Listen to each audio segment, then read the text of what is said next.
अस्सलाम वालेकुम। क्या आप जानते हैं कि यकुम रमज़ानुल मुबारक को आपके बैंक अकाउंट्स में से 2.5% ज़कात पर फोर्स काट ली जाएगी। यकीनन आप जानते होंगे, लेकिन हो सकता है आपको याद ना हो।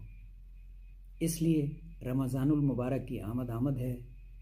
अभी से अपने तमाम बैंक अकाउंट्स में इंश्योर कर लें कि आपने एक डॉक्यूमेंट जिसे CZ50 यानी CZ चार्ली ज़ुलू 50, ये एक स्टाम्प पेपर पे आप अंडरटेकिंग देते हैं कि आपका ताल्लुक़ किस फ़िक़ह से है, क्योंकि फ़िक़ह हनफी जो है वो एग्जेम्प्टेड है और आपको ये अंडरटेकिंग देनी है कि आपका ताल्लुक़ फ़िक़ह हनफी से है और आप ज़कात देने के लायबल नहीं हैं।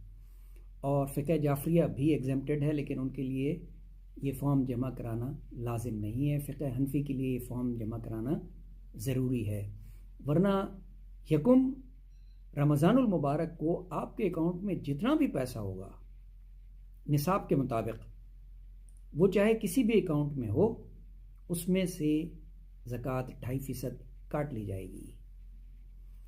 आप CZ50 अपना भी जमा कराएं और अगर जॉइंट अकाउंट है तो बेगम साहिबा का भी, या बच्चों के साथ जॉइंट है तो उनका भी CZ50 ज़रूर जमा कराएं। 50 रुपए के स्टाम्प पेपर पे बाकायदा इसका एक रिटन फॉर्मेट है जिसमें ये डिक्लेरेशन देते हैं कि आपका ताल्लुक़ किस फ़िक़ह से है और आप एग्जेम्प्टेड हैं। और ये हुकूमत ये काम करती है। ज़कात एंड उश्र ऑर्डिनेंस जो 1980 में लागू हुआ था, उसके तहत ये काम कानूनी तौर पे किया जाता है।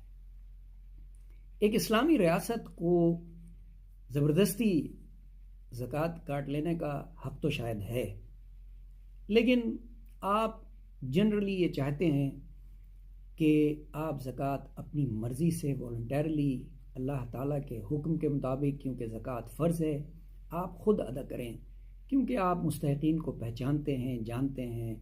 आप पे लाजिम है कि आप ये काम पूरे साल के दौरान भी उसको डिवाइड करके कर सकते हैं, वरना यकुम रमज़ान को तो ज़रूर करें। हुकूमत अगर ये ज़कात काटती है और मुस्तहिक़ीन तक पहुँचाती है तो इसमें कोई बुराई नहीं है, लेकिन आप अपने दिल की तसल्ली के लिए अगर ये काम ख़ुद करना चाहते हैं तो कोशिश कीजिए कि आज ही अपना CZ50 अपने बैंक अकाउंट्स में जमा करा दीजिए, ताकि वहाँ पे आप एग्जेम्प्टेड डिक्लेयर हो जाएं। आपका बहुत शुक्रिया। अल्लाह हाफ़िज़।